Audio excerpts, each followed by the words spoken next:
Prism shards are a beautiful thing in Raid Shadow Legends, and we have an amazing summon pool right here. I'm on a viewer account from Blast Past 1237, and I bought him $50 worth of Prism crystals. Now, why did I do that? What the heck's going on? We will get into it, but we also have a lot of fun summons to do. Very quickly now, why did he get this? What is this prize? Well, if you did not know, for nearly 3 weeks at the end of April and the very beginning of this month, I hosted something I called the Faction War Challenge. I did a collab with Colred, and he was fairly impressed with my account, but he did say you need to put more effort into faction wars. So I decided if I'm going to do it, maybe a lot of us should. A lot of people probably are neglecting this too. So I put up a $50 prize, and I said the challenge would last from April the 14th and it would end at reset on Cinco de Mayo. And the prize was $50, and it was $50 cash. However, this viewer decided he wanted the $50 in the form of Prism crystals, and we're getting some pretty fun pulls out of it, I hope.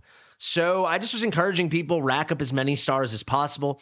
Obviously, it depended on where you were at in the game. So like if you obviously were deeper in, it's harder to pick up more stars than if you're early on and there's just a ton of stars on the board. But you can see this was my progress. I was at 440 stars. And I got it up to, I just posted it today, but this is the screenshot I took that day. I got it up to 654 stars. So I earned myself 214. A lot of people in the challenge earned 150, 200, 250 even. Really good stuff. The big winner, though, was Blast Past. So let me show you here. He had the original screenshot to prove it, but he did post two side by side. So let me find that. He gained 319 stars. So he started at 265. And he went up to 584. So pretty dang good. Obviously, he had an advantage because he started at 285. So it's easier to gain 319 from 285 to 584 than it would be from 584 to, oh my God, quick maths, 903. Right? That's what that, his next 319 will be a lot harder. That's what I'm trying to say. But still a brilliant job. So I thought we could take this moment to pay him his compliments. Bravo, the grand winner. I'm excited to do these polls. But I also thought there's two other things we could do very quickly. First off, I want to go over in a minute, 2 minutes time, the strategy I used and then I checked with him. He also used to succeed. It's not very mind-blowing, but this is what people should do to do very well in Faction Wars progression. And then I want to open the floor to you guys. I kind of like this. Maybe I'll give away $50 every month. Maybe we'll keep it at Prism Crystals. I will buy the winner of whatever the month's challenge is each and every month, the 210 Prism Crystal pack for $50. You may also notice he has 290, not 210. He already had 80 when I bought him the 210. So because of that, we're going to do 7 pulls, which is pretty dang cool. And like I said, this pool is amazing. So let me know if you guys have ideas for challenges. Let me know if you like the conceit in general. Some kind of channel challenge, community challenge. We'll probably host it through my Discord, the Fast and Fastidious. You can find the link in the description. Our raid community is growing ever bigger every single day, which is awesome. But yeah, if you guys have ideas for challenges where I can do a little $50 Prism Crystal reward for the winner, maybe once a month, I think that'd be really cool. Not that expensive for me, and it could be a really fun, engaging community event like I think this ended up being. So let me know in the comments, please, and do make sure you're subscribed to the channel and that you like the video, because that's a free way to help me if you appreciate what we're doing here. How do you do well at this, though? It's really simple. So why did we all push so far? This, without me knowing, a couple days after I announced the challenge, funny enough, that's when we got the 2 weeks of free gear removal. And that's kind of how you can push, punch above your weight and push beyond your raid means. Because you only have so much good gear on your account, especially early on, so it helps a lot to move that gear around. The simplest way to do that is take advantage of the periods when we have free gear removal. So, it doesn't cost whatever, 50,000 silver to take off a 5-star piece, or oh my God, 100,000 silver to take off a 6-star piece. It's free.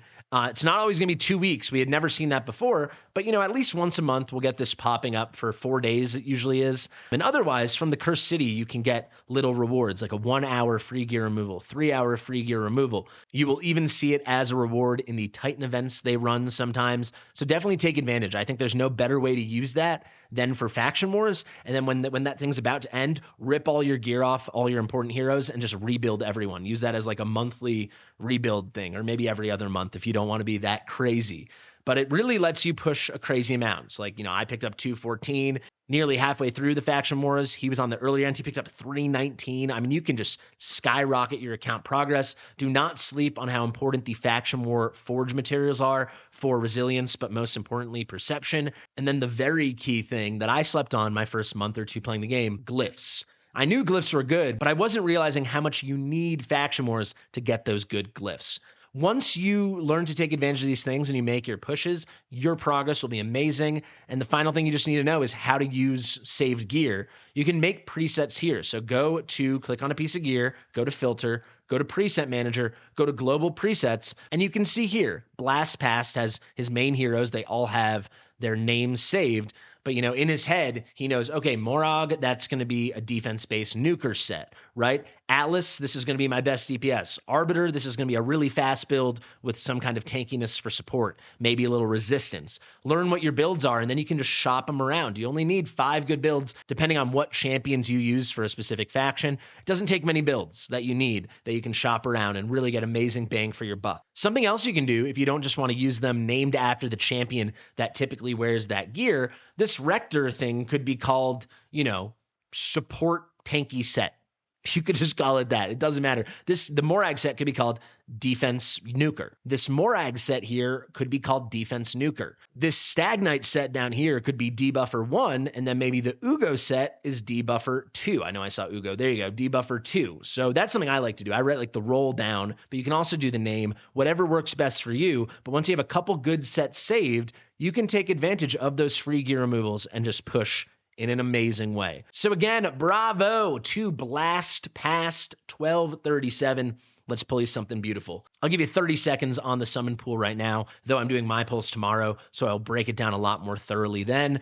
But this pool is just amazing. I mean, who's the worst legendary here? Morgaine, this new guy, Karen, maybe if you don't need this weird Armand's counter, Kaolite, Kaoilte. I don't know how to say this guy's name, but I mean, none of them are bad. The 3 I just named are all pretty good. I'd rank them as pretty good. And these then range all the way from pretty good to like good to God tier, right? Like imagine picking up an Armand's or a Brogni or a Rhodos or of course the Wallmaster, Mr. Athorian.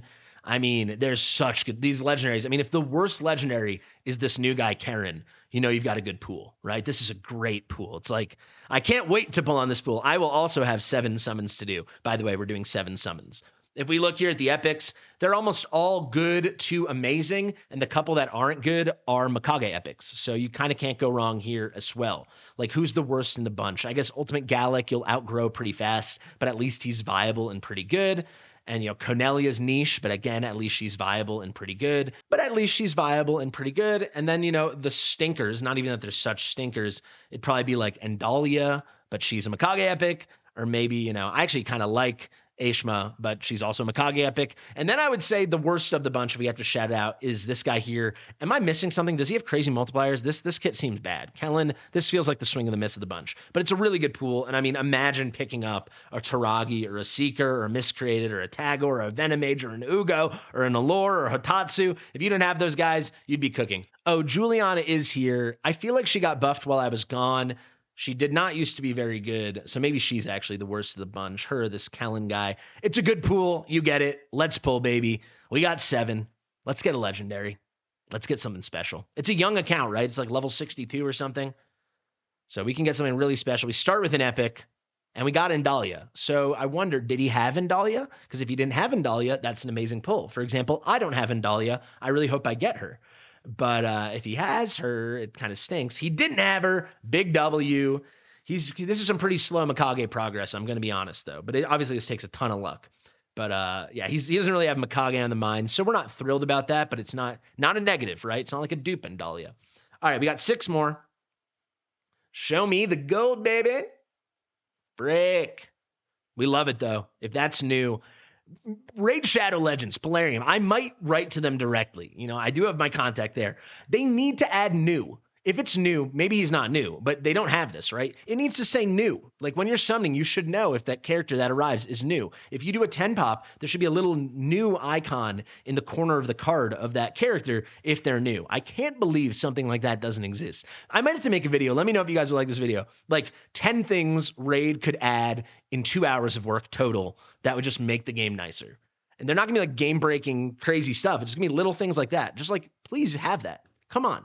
Miscreated's awesome, though. He's got the AoE stuns here. He puts on a big shield based on the damage, and he can hit kind of hard. He's got a defense break with a stun on the A1, and then obviously a very nice ally protect feature here. The ally protect there ties into his passive. If an ally is wearing an ally protection buff while he's on the team, doesn't even have to be one that he placed, and they are attacked, he is going to go and place fear on that enemy. So that's pretty dang good. He also has a unique arena battles aura. This is something I think you'll definitely outgrow, but pretty big, 33%. We got 5 more. Come on, baby, make my day. Epic again. Ooh, maybe my most wanted that I don't have of this collection on my account. Seeker is just so good. Oh my God. I love Seeker. I actually find pretty good use for this because you can run some go second, tanky, pesky teams with Seeker. Nice little defense. I love this passive here, especially for Arena. He will heal himself by 20% of his HP when he's hit with a crit. And most importantly, he puts a big version increased defense buff on all allies when he's hit with that crit for 2 turns. This is really annoying in Arena. And then, of course, he's like the ultimate extra turn champ, right? He's like the pinnacle, and that's why he works for all those crazy clan boss comps and all that fun stuff. He's got this move here. It is clean, it is simple, and it is powerful. 3-turn cooldown with a big turn meter fill. 30% is really big, and then big version increase attack on all allies for 2 turns, and then he grants an extra turns. So effectively, this will be on a 2-turn cooldown. It's an every other turn kind of move. He then goes to his A1. This has a provoke. It's a double hitter. Pretty cool, but this move alone, once you hit these 2 cooldowns, you are cooking with gas. He allows for some of the most unique cycling in the game. It's just a clean, simple OG kit that is aged like the fine wine that it is. All right, 4 more prisms. Where's our gold, baby? Little delay there. Does that mean a gold's coming home? No, it doesn't. And this is going to be nice little pickup, actually, for his Mikage progress. That is Lockwane. He gets to skip the line, right? Lockwane's over here. Yeah, that's his first Lockwane. So this is 1 column done of the 4 columns you need. So he doesn't care about these 4 rares anymore. He got his Lockwane. He's good to go. So we actually got him a quarter of the way there. Beautiful. Beautiful. We love it. But we'd love a legendary more, and we still have 3. So come on, legendary champion. Gold. Frick. Okay, another Mikage. He didn't have her, Aishma, making a ton of Mikage progress. I don't think that's what he had in mind when he asked me to pull for him, when he said, hey, just buy the Prism crystals and pull for me. But okay, another pickup. So we're halfway done here, quarter of the way done here, quarter of the way done here, and completely done with the Lockwane. It's just still good. It's still good. But show me the gold. 2 more shots, baby. Armans. Come on, baby. God damn. Hotatsu. I love Hotatsu. I use him every day. I got Hotatsu from the anniversary summon pool. It was just like the most goated summon pool ever. Every epic was good. Every legendary was fantastic. And Hotatsu's a staple on my account. That's a good pickup. Nice defense-based unit. Really cool kind of support functionality here. And then like very good debuffs here and here. Love Hotatsu. Love him. Great aura too if you need an all battles defense aura. Really good. All right, please, RNGesus, make our dreams come true. Give Blast past the legendary he hoped for. Nope, but it's a lore. Ooh, so this is where we need a new icon. If she's new, enormous pull. Still usable in like faction wars and stuff if she's not new, but if she's new, I mean, she is the cheat code. If she crits every one of her hits, and it's a triple hitter on her A1, will decrease the target's turn meter by 25%. This is broken. Enough said. There you go, guys. A lot of stuff in this video, but if you like, the viewer giveaway kind of thing, I'm assuming a lot of people do. Let me know if we should do it in the future. Let me know if you have other ideas for challenges. Let me know how your faction wars is going. And let me know, if you pulled them, how your Prism pulls went. Hopefully mine go a little bit better than Blast Pass tomorrow. But I'll be honest, I'm also doing 7. If I came out of that with just an Allure and a Seeker, I'd be freaking over the moon. And that's not to mention all the Mikage stuff and, of course, Miscreated Monster. Great sesh. Wish we saw a little gold, but it's pretty good. Thank you guys so much for watching. If you want to start playing Raid Shadow Legends or you want to start a new account, use my link. 4 amazing champions. You don't have to deal with the whole sloppiness of pulling. They're given to you directly for free through my link. It's the best link in the land. So give it a download. It is a great way to support me as well. Thank you guys so much for watching. Thank you to Mitchell for editing this video. I appreciate it. Share with your mother, guys, and I'll see you real soon. Bye.